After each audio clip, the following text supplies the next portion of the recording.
Student, my name is Manish. मैं इस video पर बात करने वाला हूं छत्तीसगढ़ बोर्ड प्री बोर्ड परीक्षा सत्र 2022-23 कक्षा 12वीं विषय हिंदी के बारे में बताने वाला हूं। तो स्टूडेंट, वीडियो को लाइक शेयर और यूट्यूब चैनल को सब्सक्राइब कर ले। इसका पीडीएफ कुटुंब ऐप पर मिलेगा, तो कुटुंब ऐप को ज्वाइन कर लीजिए। लिंक डिस्क्रिप्शन पर, कम्युनिटी टैब पर और मैसेज पर आपको मिल जाएगा, तो वहां से कुटुंब ऐप को ज्वाइन कर लीजिए। पूर्णांक रहेगा 80 अंकों का, समय है 3 घंटे का पेपर होगा।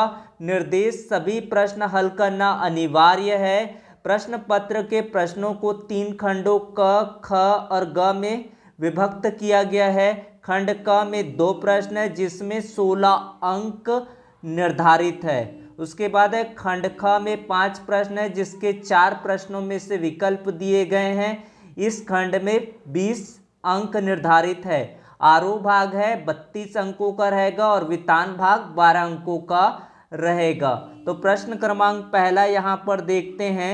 अधोलिखित अपठित गद्यांश को ध्यानपूर्वक पढ़कर नीचे लिखे प्रश्नों के उत्तर लिखे। यह संतोष और गर्व की बात है कि देश वैज्ञानिक और औद्योगिक क्षेत्र में प्रगति कर रहा है। इसको अनुच्छेद को आपको अच्छे से पहले देख लेना। टेक अ स्क्रीनशॉट, इसका अच्छे से स्क्रीनशॉट ले ले।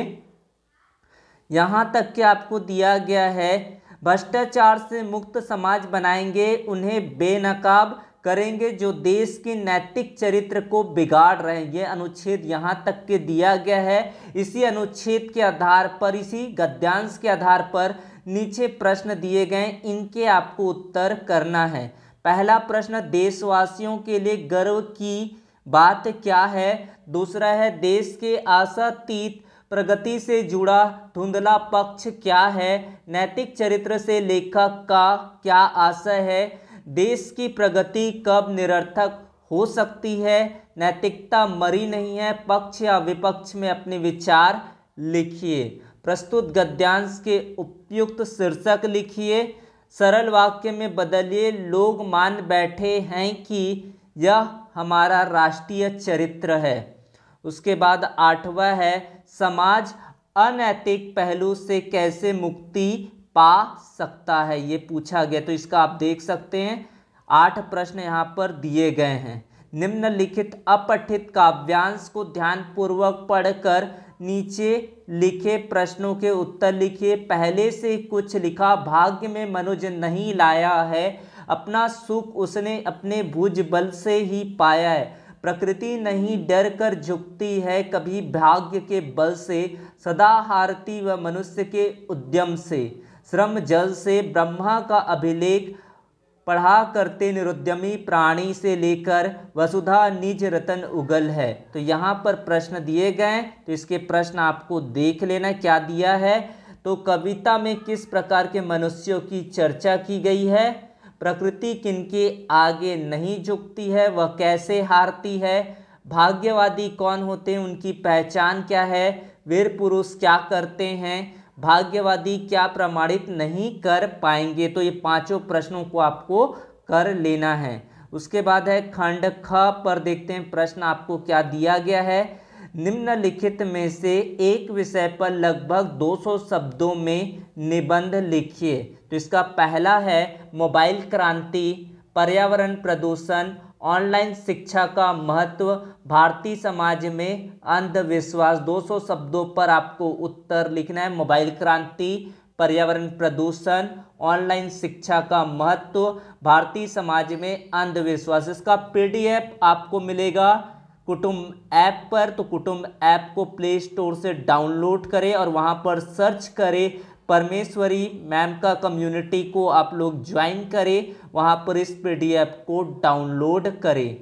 चौथा प्रश्न, अपने क्षेत्र में पेयजल की समस्या हेतु नगर निगम अधिकारी को पत्र लिखिए। ये चौथा प्रश्न है। अपने क्षेत्र में पेयजल की समस्या हेतु नगर निगम अधिकारी को पत्र लिखिए, अथवा पर दिया गया नगर निगम अधिकारी को एक पत्र लिखिए कि आपके क्षेत्र में सड़कों पर बहुत सा पानी जमा है, इससे मलेरिया फैलने का भय है। तो ये दोनों कर लेना है आपको, अथवा सहित आपको याद करना है।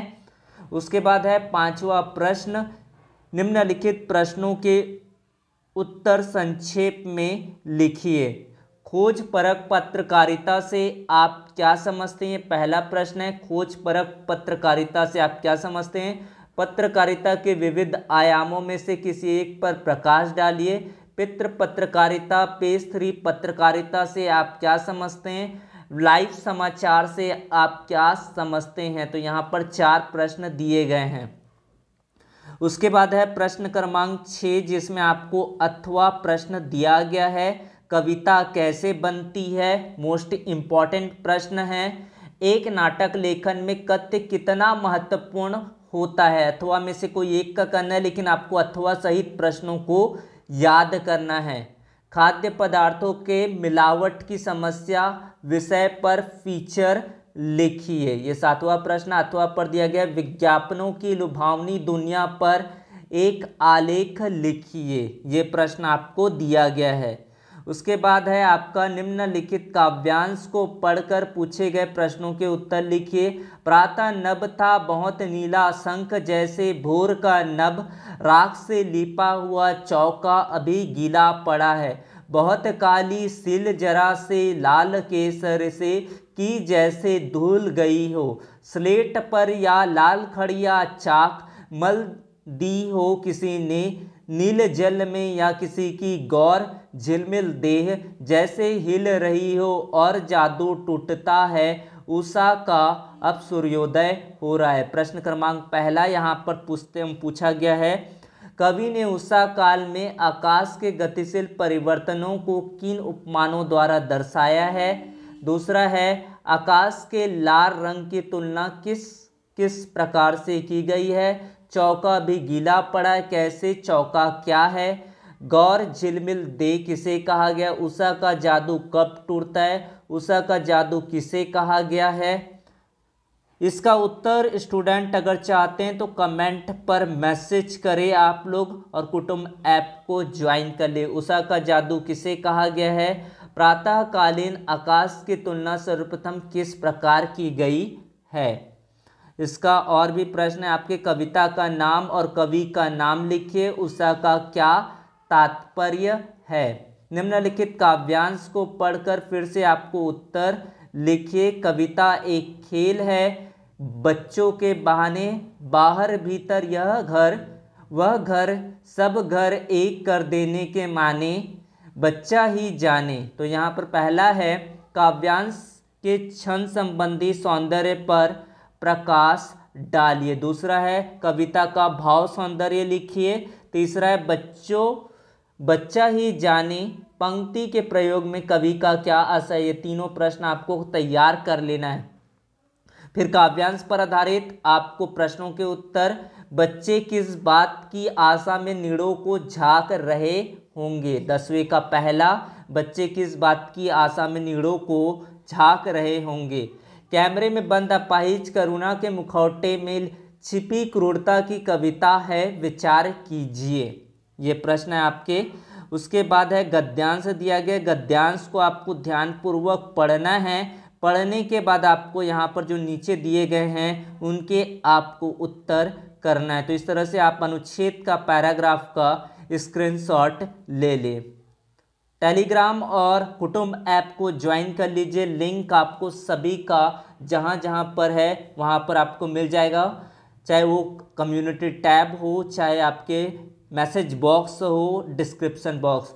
शेर का बच्चा कौन था? लुट्टन का शेर के बच्चों को चुनौती देने का क्या वजह थी? चांद सिंह के बारे में राजा साहब के क्या विचार थे?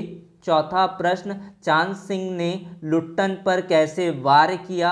चांद सिंह लोगों को कैसे चुनौती देता था? ये 5 प्रश्न यहाँ पर पूछे गए हैं। फिर आपका है निम्नलिखित प्रश्नों के उत्तर लिखिए।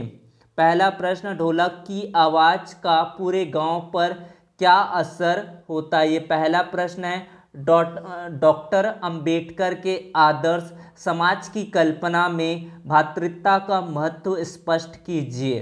तीसरा प्रश्न, गगरी फूटी बैल प्यासा इंद्रसेना के इस खेल गीत में बैलों के प्यासा रहने की बातें क्यों मुखरित हुई है?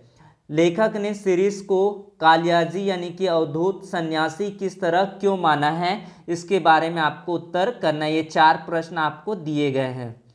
फिर आपके 13वां प्रश्न है, सिंधु सभ्यता साधन संपन्न थी पर उसमें भव्यता का आडंबर नहीं था, कैसे?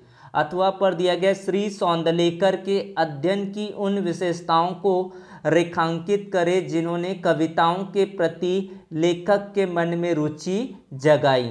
उसके बाद है आपका 14वां प्रश्न का पहला, सिल्वर वेडिंग कहानी के पात्र किशनदा के उन जीवन मूल्यों की चर्चा कीजिए जो यशोधर बाबू की सोच में आजीवन बने रहे। टूटे फूटे खंडहर सभ्यता और संस्कृति के इतिहास के साथ साथ धड़कती जिंदगियों ने अनछुए समयों का भी दस्तावेज होते हैं। इस कथन का भाव स्पष्ट कीजिए।